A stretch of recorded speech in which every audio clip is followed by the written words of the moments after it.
एक बार की बात है, दूर देश के एक शहर में एक जवान लड़की थी जो एक इच्छाधारी नागिन के रूप ले सकती थी। जब वो नागिन के रूप में आती तो उसकी लंबी और पतली नागिन की पूंछ धूप में हीरे की तरह झिलमिलाती थी। रात को उसे पंख भी निकलते, काले बादलों में वो उड़ती रहती थी और उसकी आंखें अंधेरे में आग की झपटों की तरह चमक रही थी। अपनी ऐसी अद्भुत जादू के बावजूद नागिन दिल से दयालु और कोमल थी और वह अपने पास के हरे भरे जंगलों में एक शांतिपूर्ण जीवन जीती थी। उसने अपने दिन सूरज की रोशनी में तपते हुए और जंगल की खोज में बिताए, हमेशा रोमांच की तलाश में रहती थी। एक दिन जब नागिन टहलने निकली तो उसे एक दुष्ट चील मिली जो सभी को परेशान करती रहती थी। चील बहुत ही बड़ी थी, जिसमें तेज पंजे और एक चोंच भी थी जो सभी कठोर कवच को भी चीर सकती थी। वो जहाँ कहीं भी जाती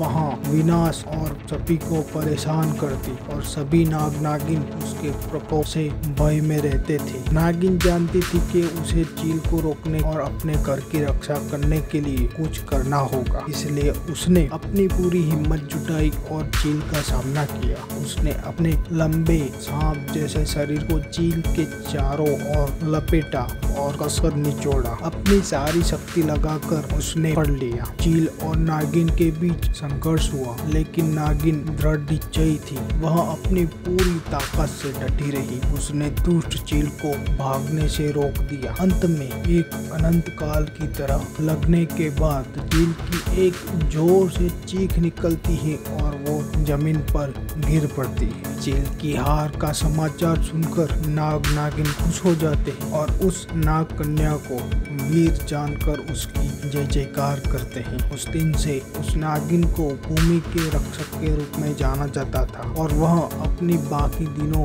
को शांति और सुखी से जीती थी।